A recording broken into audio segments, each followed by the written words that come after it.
Hi everybody, welcome to G4G here on YouTube. Today we're taking a look at Paladins, still in beta, still by hi-rez Studios. So, all I gotta say at the start of this video is, wow, apparently Paladins has begun to take off. I may have to start playing the game a little bit more. I'll be honest about something.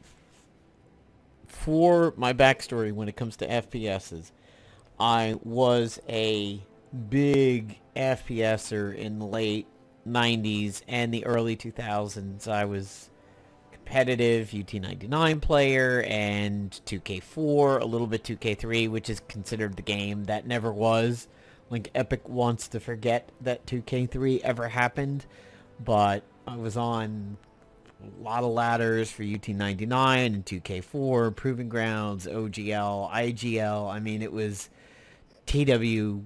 I mean, it was alphabet soup at that time. And it was my favorite genre of game, basically, aside from RPGs and everything.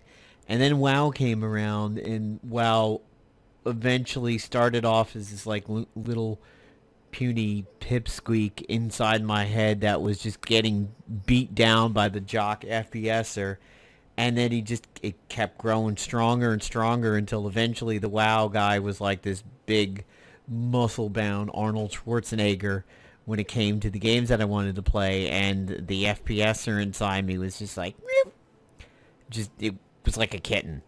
And it wasn't until I'd say maybe the last 2 or 3 years where the FPSer in me just kind of came back, and Titanfall was part of that. Dirty Bomb by Nexon on Steam was part of it.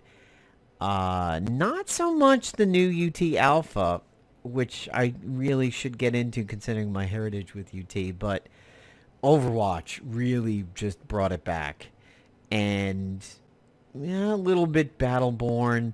But, you know, Paladins was in there too, and there was this kind of glut of shooters that I was playing all around the same time, like Gigantic on the Xbox One, and Paladins, and Overwatch, Battleborn, and Dirty Bomb was there in the background, because Dirty Bomb was there all the time. It wasn't in beta, it was out. But Overwatch, you know, I was only able to get the big beta weekends at the time when it was called Only Watch, and then Paladins came around. You know, there was still Evolve out there, but Evolve had kind of fallen down badly before it had gone free to play, so Paladins was kind of this unsung game among the juggernauts for a while. I would consider it third place in popularity behind Battleborn and Overwatch at the time. And then Battleborn had a little bit of time where it had the market prior to Overwatch coming out, and then Overwatch just came and went and crushed everything in sight. And now that World of Warcraft is in Legion, I just don't have the time for Paladins that much anymore. But I popped in the game today to do my daily, which sometimes I forget, and the daily resets on me, which kills me. But I started looking around, and one of the reasons why I was looking around is because I see Ying over here. I was like, oh, Ying is back. If you looked at the last video that I had done on Paladins, Ying was removed. They said they were, like, tweaking her. She was broken. Well, something has changed with Ying, and we'll get to that. But Paladins is apparently taking off, and it's even going to be coming to consoles, and I think this would make a great game on consoles. I mean, if Overwatch can do it and Battleborn can do it, Paladins can certainly do it. But Paladins is apparently taking off, probably on the heels of even bad press is good press. So if you poke around on YouTube, you'll discover that Paladins is being accused of ripping off a lot of things from Overwatch. Well, apparently the Paladins dev went out and did a huge defense of the game. I mean, we're talking like a he doth protest too much kind of defense to it.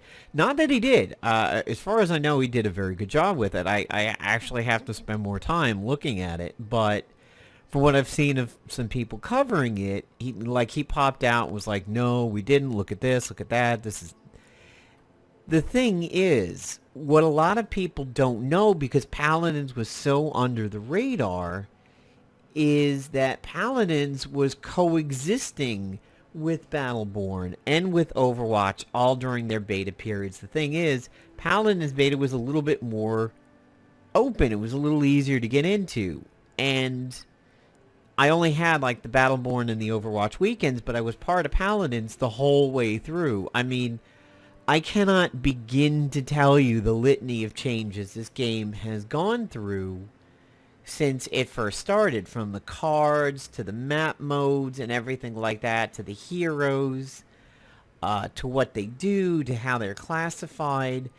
And we're now facing probably one of the biggest 180-degree turns that I've ever seen in the game. And that's going to be Ying, but Paladins is not really ripping off from Overwatch. They were two people who were growing up at the same time. They were like two kids growing up on opposite sides of the town, and yeah, they went to the same high school, but they were radically different. Like, this guy was all doing stuff on the east side of the school, and this guy was all doing stuff on the west side of the school. Sure, there was lunch where they were together, and, you know, big meetings, and maybe gym occasionally and shit. But yeah, they're both FPSs and everything like that, and they don't have that PvE element in it like Battleborn or Paragon. They're shooters. They're not really MOBAs, unlike Battleborn, which has MOBA elements in it, and Paragon, which is a fucking MOBA. This is just it's a hero shooter, and I don't think it's that fair to compare it to Overwatch or say they ripped off Overwatch, because they were growing up together, and they were, you know, there's similarities, but there's only so much you can do nowadays. But Ying over here has changed drastically. I should use Ying more because I love this outfit that I have for her. It's just, sorry to say, I just think it's badass. But I don't really use her a lot. Back before the changes, though, vicious Yings were like fucking vicious. They did tons of damage, and there was a meta in the game for a while where if a Ying and a Skye was on the opposing team, like, you were so screwed because you didn't know where shots were coming from. I mean, Skye with her stealth and Ying with the clones. I mean, to say you needed your head on a swivel is an understatement. You needed 5 heads facing in every direction, and they needed to be on swivels. I mean, it was just ridiculous. And good Yings did a lot of damage. But Ying is back, and here's something interesting. Look at her classification. She's now being called support. Previously, I think she would be called under what is the new damage, flank. That would have meant there would have been a lot of flanks, though. You would have had 3 supports. You would have had 5 flanks. And then 1, 2, 3, let's see, 1, 2, 3, 4, 4 damages. And 4 front lines. Yeah, that would have really unbalanced the flank category. Maybe they would have thrown her in damage, but she's now being called support, and here's why. Her skills have changed a lot, but before I get into that, here's now something new that as the game is evolving, you can get a set which covers every customization point on the character, or you could just do things like the body or the head. Now, this isn't a good example because she only has the one head style, but then she has the mirrors, which are weapons. And there are these... Yes. Now, voice packs is a customization, which is kind of interesting, but look at her skills over here. Now, all of a sudden, her illusion stuff isn't about damage, it's about healing. So one of her special abilities, where she used to do an illusion that would do damage, and you didn't know if you were shooting at the illusion or her, the illusion now heals. And her ultimate, instead of spawning those confused crystals that made you not know who was on your team and who was on the enemy team, now they heal people. So Ying has been drastically reclassified.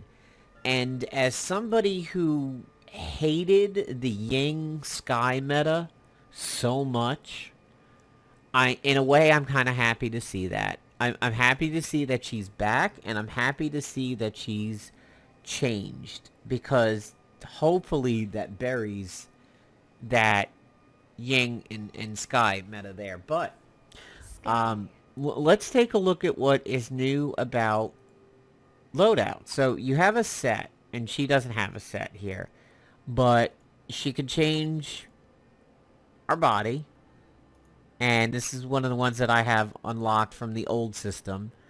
And she's missing some heads too. So she's got some weapons.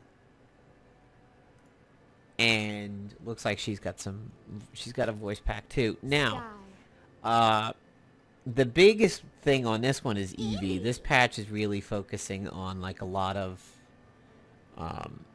Evie stuff when it comes to customization. So here is somebody who has full-on sets.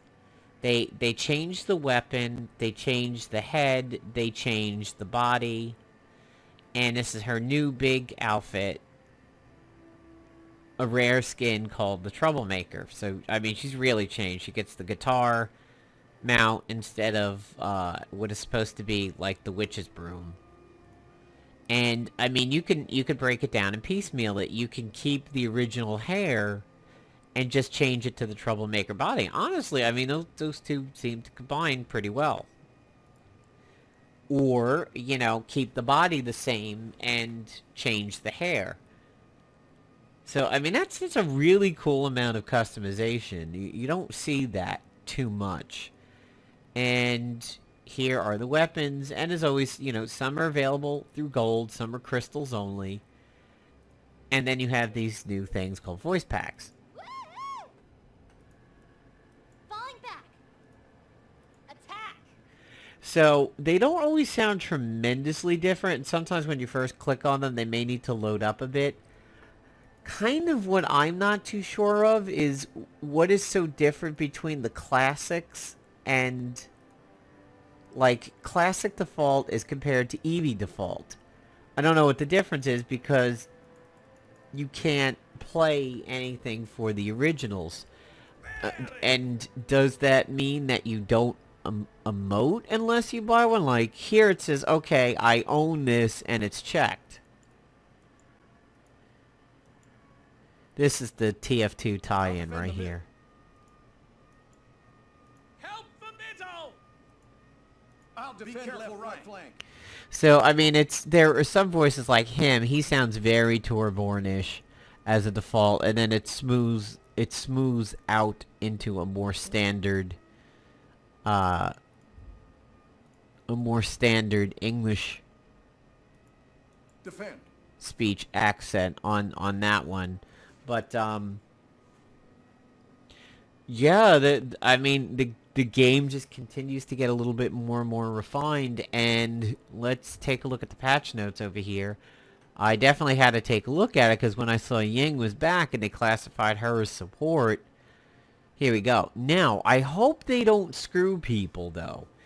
She's being classified as a new champion here, and I hope that people who... I mean, me having the Founders Pack from months ago, I'm going to get it regardless. It's part of the benefit of that. But if you had maybe spent time unlocking Ying before, I hope they gave it right back to you. Because they're calling her new over here. Not redesigned or reformatted or anything like that. She's being called new. I mean, she's got a whole new kit. But yeah, I hope the game doesn't play fast and loose with that. So standard champion and cosmetic voice packs can now be unlocked. Updated the in-match store screen, the layout of the champion screen. Here are the new, like, skin changes and everything like that. We've got some balance updates and fixes. Looks like King Bomb might have changed quite a bit. Evie's got some stuff going on over here. Grok is pretty small. Victor's health went up.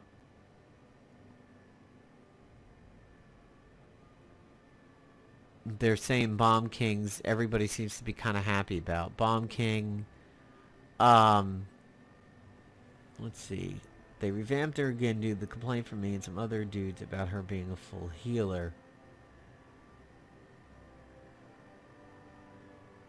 Damage, illusions. Yeah, so they kind of split her a little bit and made her a little bit more support because she was just straight up damage beforehand. And now they're saying about like payload, standard payload.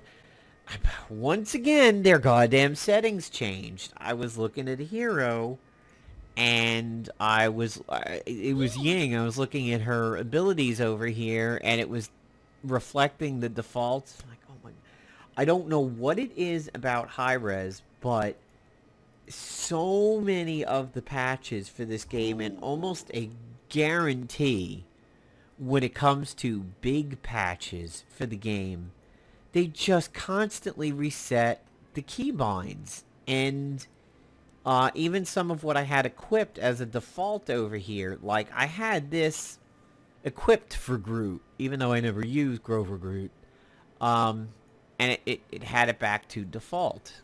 Actually, let me take a look at Pip, because I got a lot of stuff for Pip. Alright, so the Viking Raider is what I'm wearing, but there's nothing over here. Okay, so alright, it's got the Viking vest as a... Why do these two say equipped? Like, how many of them? Raider rare, Raider rare. Okay, that's interesting. So it's double listed. Well, at least it thinks that's equipped. Alright, it's got that hat. It's got that weapon. Alright, so we're good to go there. The card loadout didn't change. That's my saved loadout for Pip. So that's good, but I mean, the amount of times that, like, card loadouts have changed and everything like that is kind of crazy. But I almost always have to redo my binds, and God, that gets annoying. Especially when you play other FPSs like Overwatch, and you don't want to confuse your binds with Overwatch, but I keep mine relatively similar. Like, reload is the same in both games, and abilities are pretty much the same binds. But yeah, so here's beta patch 34. Ying is back. She's now getting classified as support.